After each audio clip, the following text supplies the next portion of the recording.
Primera de Pedro, capítulo 1, versículos 3 al 9. Dice así: Bendito el Dios y Padre de nuestro Señor Jesucristo, que según su grande misericordia nos hizo renacer para una esperanza viva, por la resurrección de Jesucristo de los muertos, para una herencia incorruptible, incontaminada e inmarcesible, reservada en los cielos para vosotros, que sois guardados por el poder de Dios mediante la fe, para alcanzar la salvación que está preparada para ser manifestada en el tiempo postrero.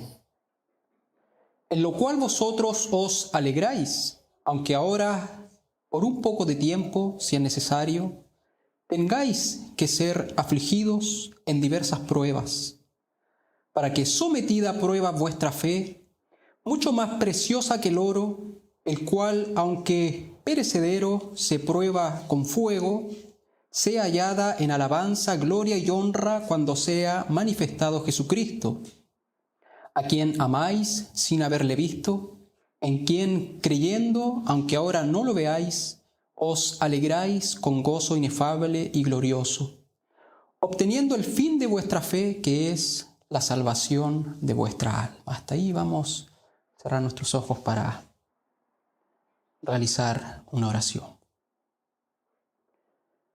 Dios eterno, una vez más, a través de Jesucristo, presentamos delante de usted para pedirle, Señor, que usted sea quien dirija la exposición de esta palabra, para que usted, Señor, hable profundamente en nuestras vidas, para que usted nos enseñe algo más acerca de Cristo, algo más acerca de su carácter, sus atributos, de su persona.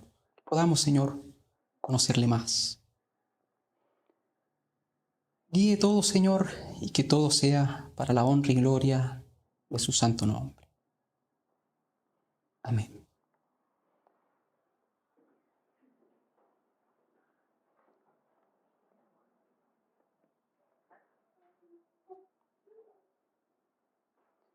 Bien, mis hermanos, el día de hoy, con la ayuda de Dios, quiero hablar sobre que Dios es soberano en días soleados y días oscuros. Quiero desarrollar este tema a través de esta exposición.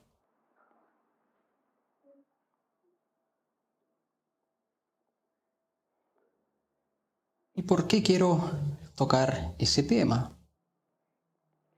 Por lo siguiente, el domingo anterior, si recuerdan, ¿no es cierto?, nuestro pastor predicó sobre características de los falsos profetas.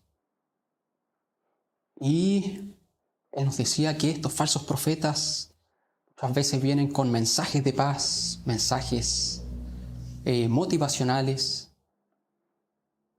palmaditas en la espalda, diciendo todo va a estar bien o todo va a mejorar, tranquilo.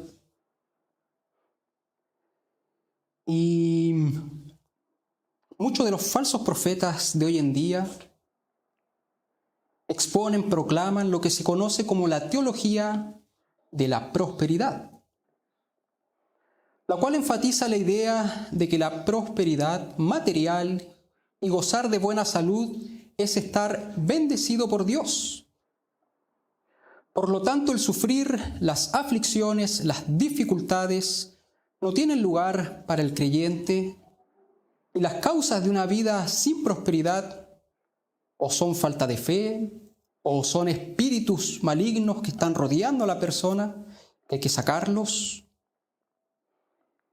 Y hasta afirman que es por la falta de inversión económica en los ministerios de ellos. Usted está invirtiendo muy poco, usted está ofrendando muy poco, es por eso que Dios no le está prosperando.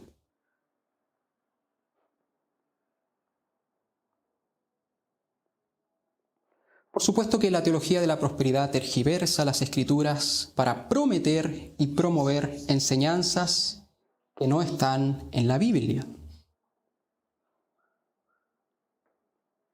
La cosmovisión también del mundo persigue lo mismo: prosperar, felicidad, comodidad en esta tierra, y no quiere saber nada del sufrimiento y la aflicción. De hecho, muchos quieren prosperar, pero sin ningún esfuerzo, ni siquiera quieren hacer el sacrificio por conseguir sus propios propósitos. No quieren sufrir, no quieren aflicción.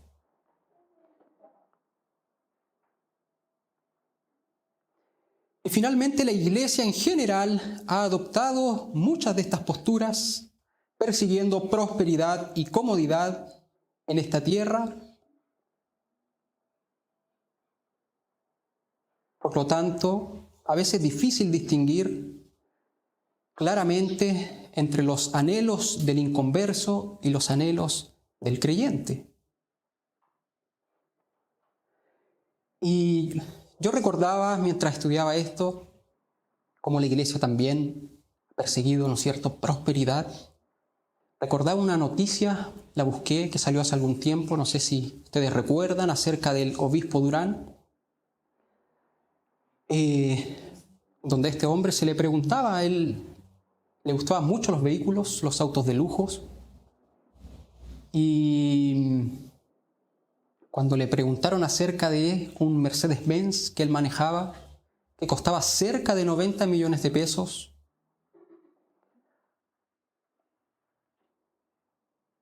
cuando le consultaron de este vehículo, él respondió que él lo que estaba haciendo era dignificar la iglesia evangélica. Dignificar la iglesia evangélica.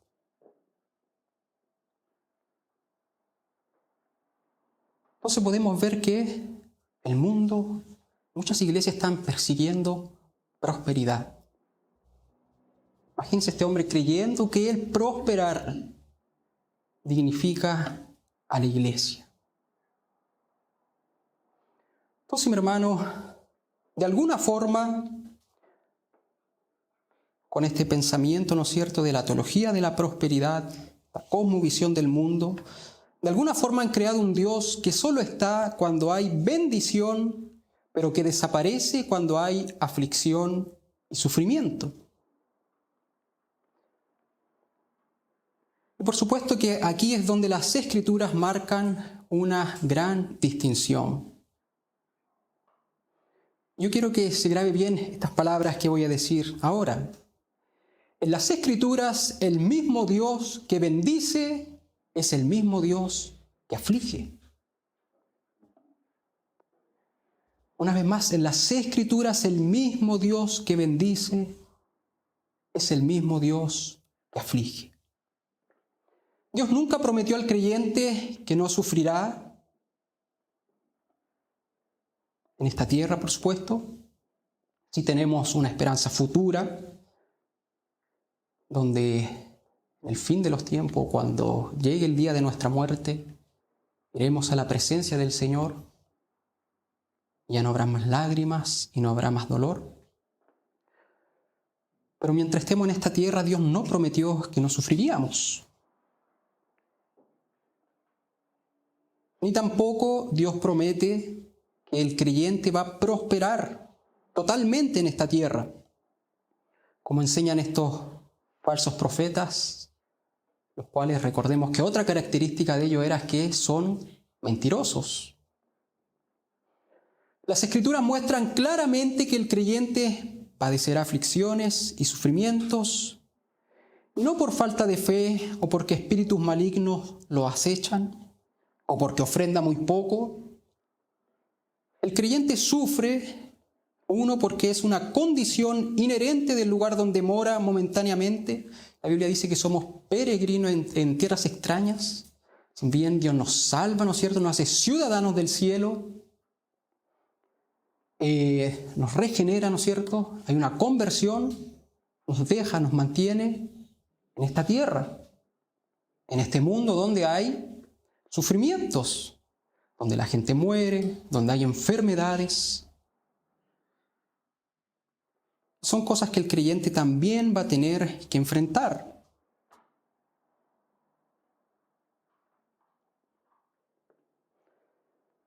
Entonces el creyente sufre porque es una condición inherente del lugar donde mora. Somos peregrinos, es como si usted va a otro país, usted va a sufrir consecuencias de ir a ese país. Por ejemplo, si allá hablan otro idioma, usted va a tener que sufrir las consecuencias, aprender el idioma. De la misma forma, nosotros somos extranjeros, representantes de Dios, pero estamos en este mundo que está sujeto a aflicciones, sufrimientos. Entonces esas cosas también nos van a alcanzar. Y también va a haber sufrimientos que es por causa de esta nueva condición de hijos de Dios. Por intentar llevar vidas santas, por defender la verdad, por proclamar la verdad. El creyente va a sufrir rechazo. Lo van a dejar sus amigos o que decían ser amigos. Va a perder familia. Todo por seguir a Cristo.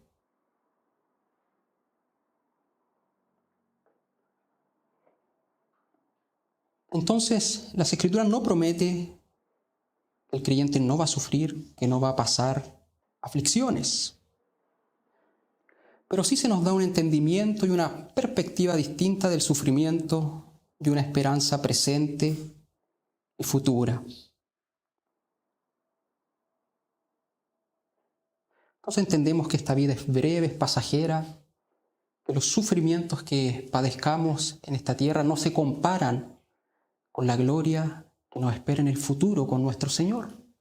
Entonces nos da un entendimiento distinto acerca del sufrimiento, una perspectiva distinta, una esperanza presente, porque el sufrimiento ahora no lo enfrentamos solos, sino que lo enfrentamos con Cristo. Y la esperanza futura que mencioné anteriormente, llegará el día en que estemos en los brazos de nuestro Señor y ya no habrá más lágrimas ni más dolor. Pero quiero mostrarle con ejemplos bíblicos de que el mismo Dios que bendice es el mismo Dios que aflige.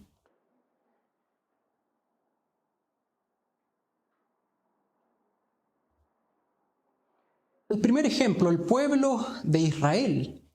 Deuteronomio capítulo 8, versículos 11 al 16, dice así: Cuídate de no olvidarte de Jehová tu Dios, para cumplir sus mandamientos, sus decretos y sus estatutos que yo te ordeno hoy. No suceda que comas y te sacies y edifiques buenas casas en que habites, y tus vacas y tus ovejas se aumenten, y la plata y el oro se te multipliquen, y todo lo que tuvieres se aumente, y se enorgullezca tu corazón, y te olvides de Jehová tu Dios, que te sacó de tierra de Egipto, de casa de servidumbre, que te hizo caminar por un desierto grande y espantoso, lleno de serpientes ardientes y de escorpiones y de sed, donde no había agua. Y él te sacó agua de la roca del pedernal, que te sustentó con maná en el desierto, comida que tus padres no habían conocido, afligiéndote y probándote para la postre hacerte bien. Entonces el pueblo de Israel es un ejemplo de que ese Dios que bendice también es un Dios que aflige. Para la postre hacerte bien, afligiéndote y probándote para la postre hacerte bien. Esta es una advertencia que Dios hacía al pueblo de Israel. Y es interesante porque la advertencia tenía que ver con prosperar. Tengan cuidado que al prosperar no vaya a ser que se enorgullezcan y se olviden de mí.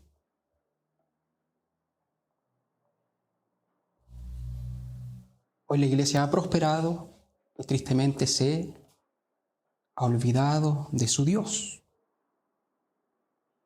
Entonces fue Dios quien hizo pasar al pueblo de Israel aflicción.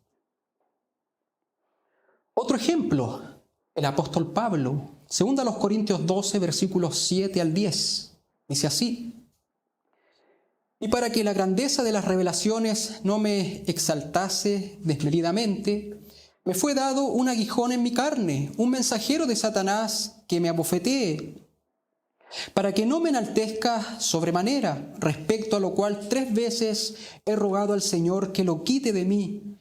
Y me ha dicho: bástate mi gracia, porque mi poder se perfecciona en la debilidad.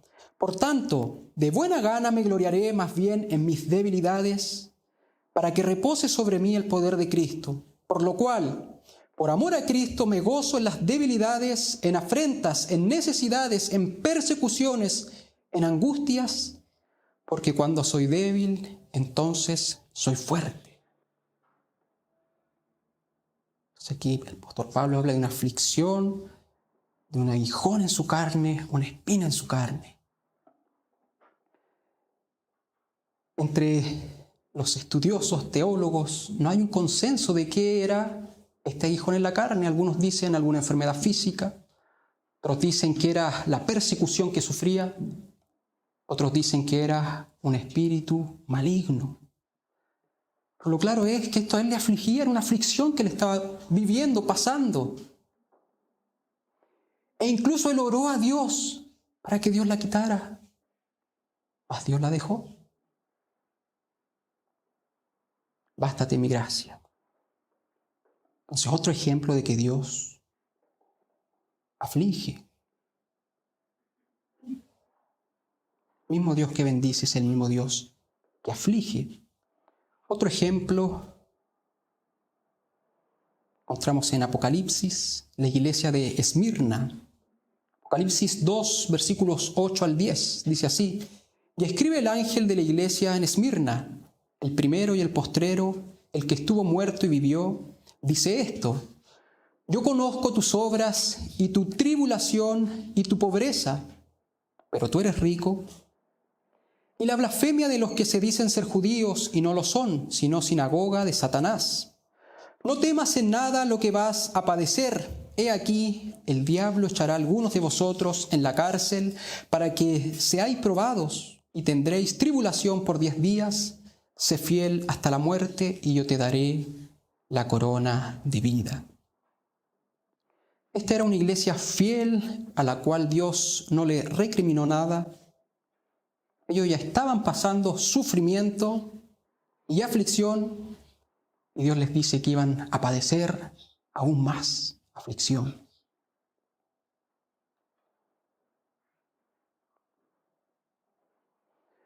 Lo mismo acontece con los receptores de la carta de Pedro, a lo que dimos lectura. Versículos 6 al 9 dice así, 1 de Pedro, capítulo 1, versículos 6 al 9.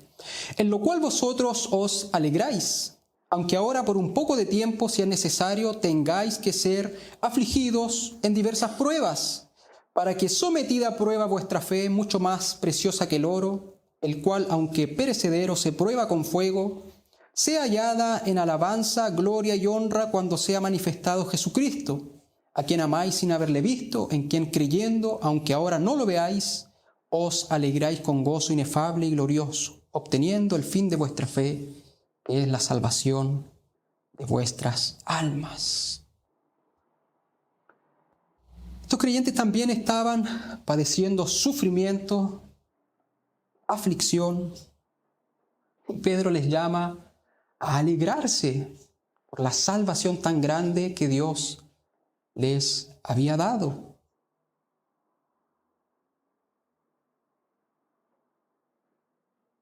Y además les dice que Dios les estaba probando para purificar y para fortalecer su fe.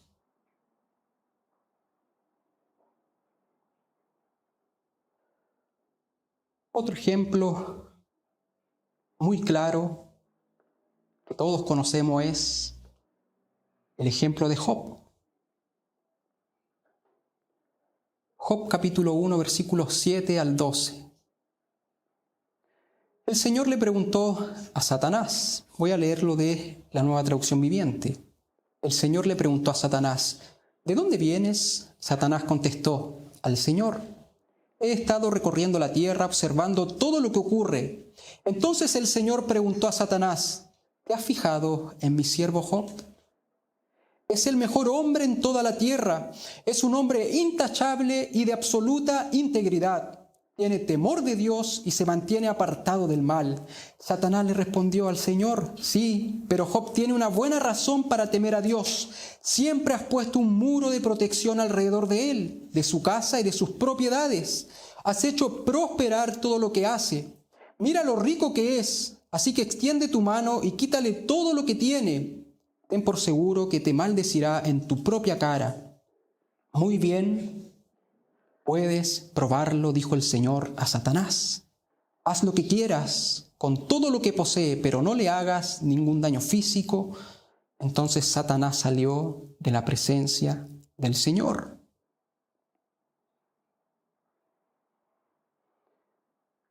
Luego de que a Job se le quitara todas las cosas, perdió a sus hijos, perdió sus riquezas,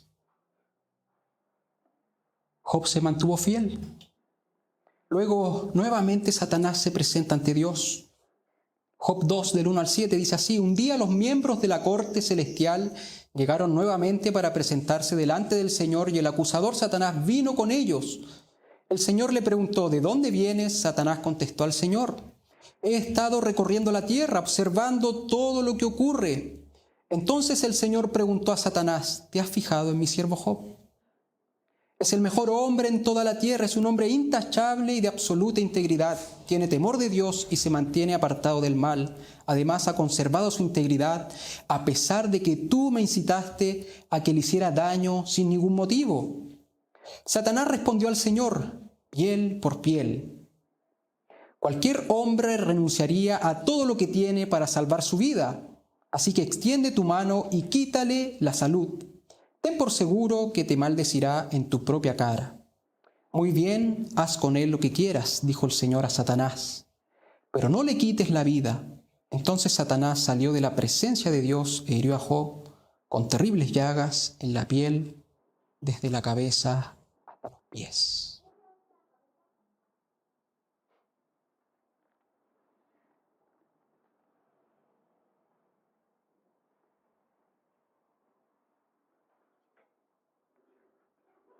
Ahora Satanás no solo ya había tocado, ¿no es cierto?, sus bienes materiales, sus hijos, ahora también su cuerpo. Job ahora tenía una enfermedad.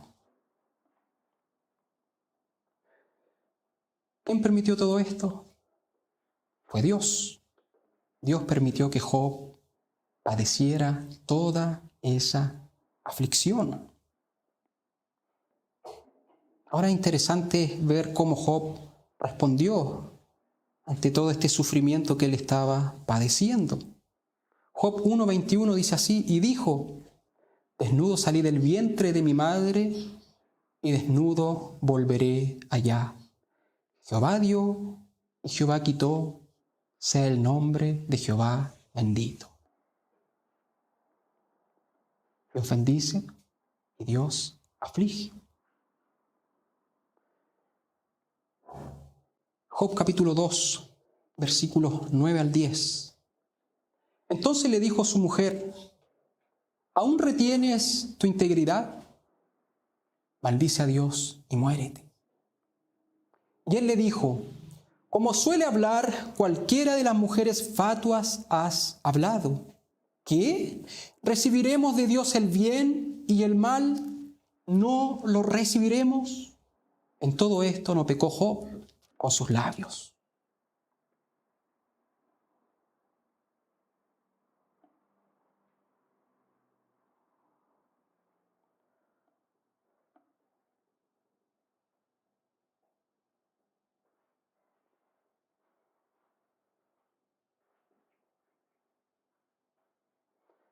Fue Dios quien permitió la aflicción en Job.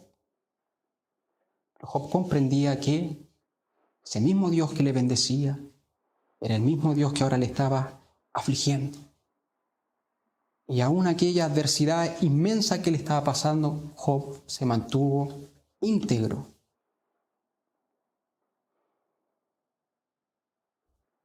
Y el mayor ejemplo de todos, ejemplo de nuestro Señor Jesucristo. Isaías 53 nos habla sobre un siervo sufriente.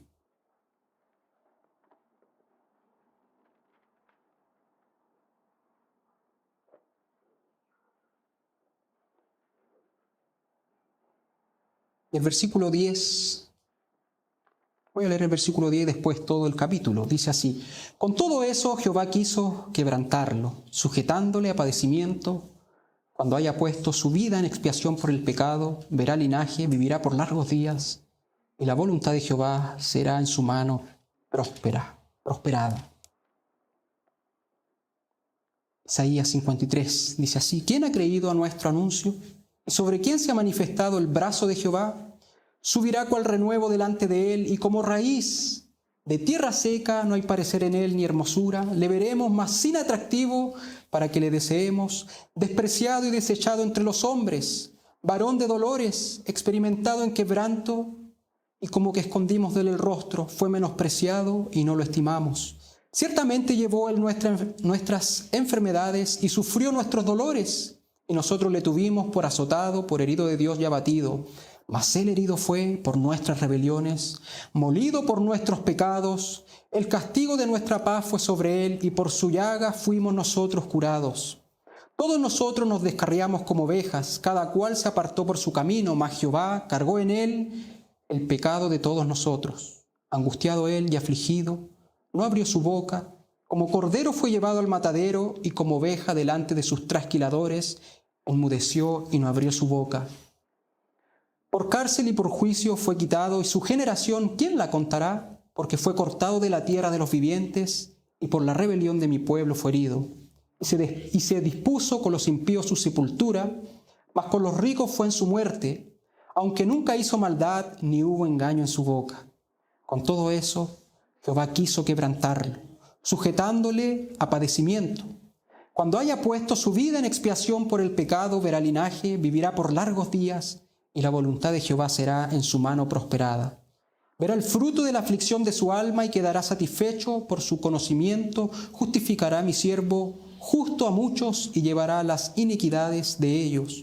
Por tanto, yo le daré parte con los grandes, y con los fuertes repartirá despojos, por cuanto derramó su vida hasta la muerte y fue contado con los pecadores, habiendo él llevado el pecado de muchos y orado por los transgresores.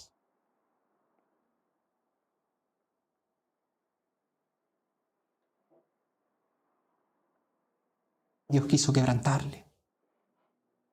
El mismo Dios que bendice es el mismo Dios que aflige. Acerca de esto mismo, Mateo 26, versículos 38 al 39, dicen así: entonces Jesús les dijo: mi alma está muy triste hasta la muerte, quedaos aquí y velad conmigo.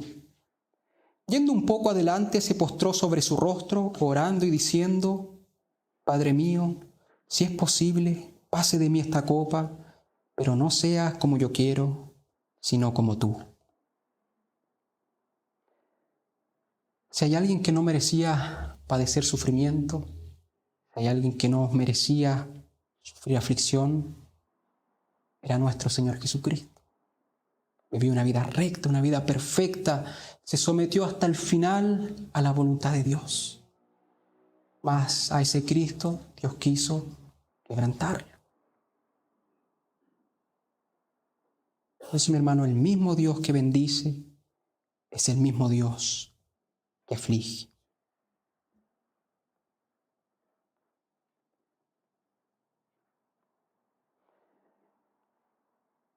Ahora, ese mismo Dios que nos aflige también nos ayuda a pasar la aflicción.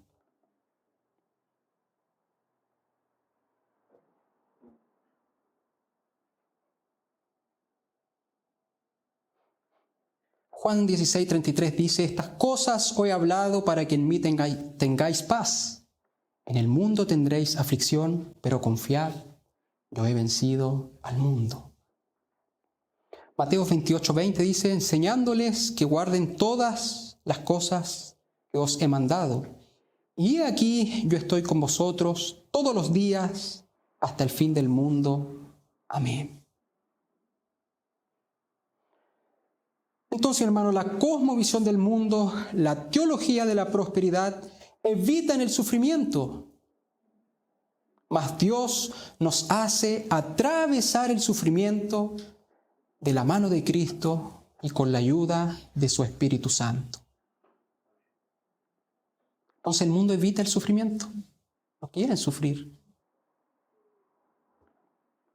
Mas Dios no nos hace que evitemos el sufrimiento, sino que atravesarlo junto con Él, con la ayuda de su Santo Espíritu.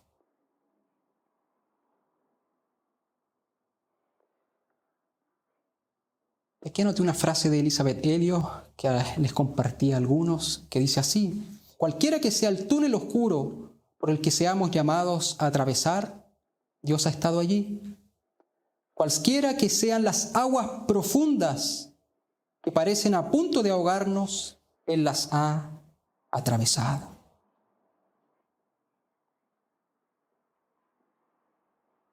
Entonces, mi hermano, Dios, así como bendice, Él también aflige, también nos llama a confiar en Él para pasar la aflicción.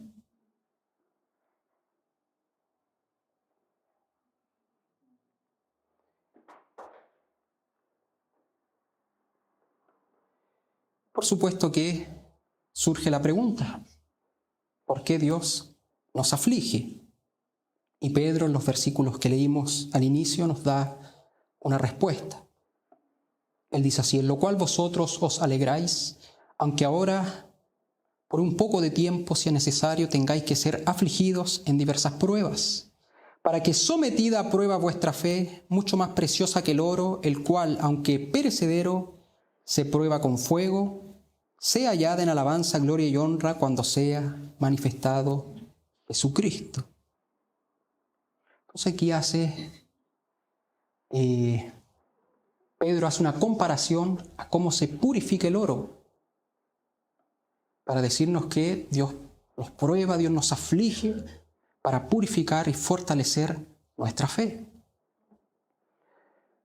Yo revisaba cómo este proceso de purificación del oro, y veía que el oro lo llevan a grandes temperaturas, lo colocan en fuego a grandes temperaturas. El oro se vuelve líquido y de esta forma, por causa de su densidad, que es más pesado que otros metales, se empiezan a separar las impurezas y el oro queda cada vez más y más puro. Entonces ahí Pedro da una respuesta. Dios, así como el oro se purifica en el fuego, Dios, a través de las pruebas, busca purificar nuestra fe y fortalecer nuestra fe. Purificar nuestra fe. Dios quiere que nosotros confiemos en Él completamente. No que confiemos en nuestra propia fuerza, en nuestra propia sabiduría, en nuestro propio intelecto, en nuestros recursos económicos. Él quiere que confiemos totalmente en Él, que dependamos por completo de Él. Entonces Él permite aflicciones, pruebas para purificar nuestra fe. También para fortalecerla, para hacerla más fuerte.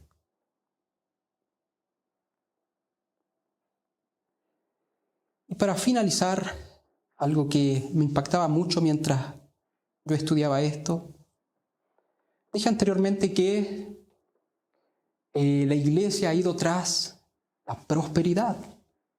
Y de esta forma no hay distinción con el mundo. El mundo también busca prosperar. ¿Cómo entonces la iglesia va a impactar al mundo si busca las mismas cosas? Yo veía a través de la historia de la iglesia, a través de las escrituras, que la iglesia en el mundo impactó justamente por cómo enfrentaba el sufrimiento. Cómo a pesar del sufrimiento, la iglesia se mantenía fiel a Cristo.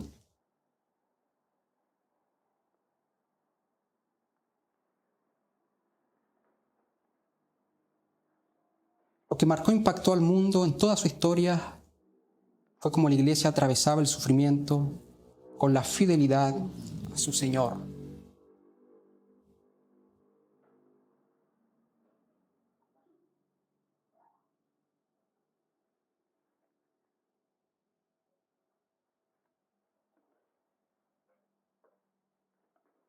Y eso sí impacta, mi hermano.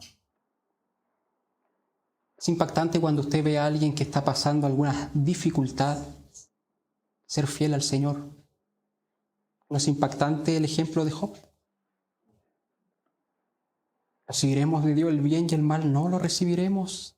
Es impactante. Confiar en Dios aún en las dificultades.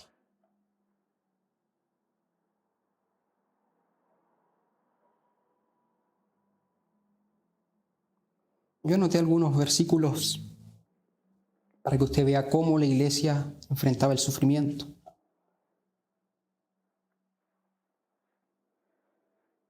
Filipenses 1:29 dice: pues a ustedes se les dio no solo el privilegio de confiar en Cristo, sino también el privilegio de sufrir por Él. Pablo le escribe a Timoteo: así que nunca te avergüences de contarles a otros acerca de nuestro Señor, y tampoco te avergüences de mí, aun cuando estoy preso por Él. Con las fuerzas que Dios te da, prepárate para sufrir conmigo a causa de la buena noticia. 2 Timoteo 2:3, soporta el sufrimiento junto conmigo como un buen soldado de Cristo Jesús. Hechos 5:41, los apóstoles salieron del Concilio Supremo con alegría, porque Dios los había considerado dignos de sufrir deshonra por el nombre de Jesús.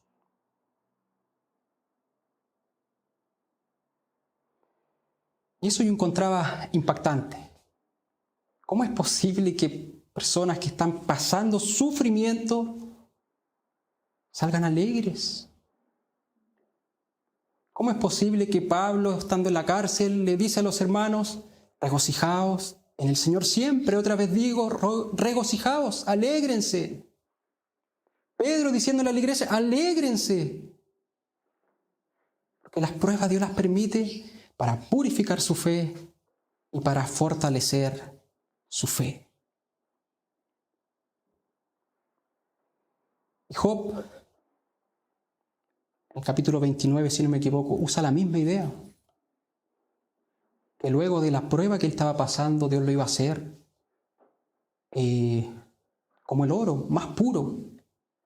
Y si usted analiza el final del libro de Job, finalmente aquella aflicción le llevó a conocer más de Dios. Él había escuchado acerca de Dios. Luego de aquella aflicción, vio a Dios con sus propios ojos.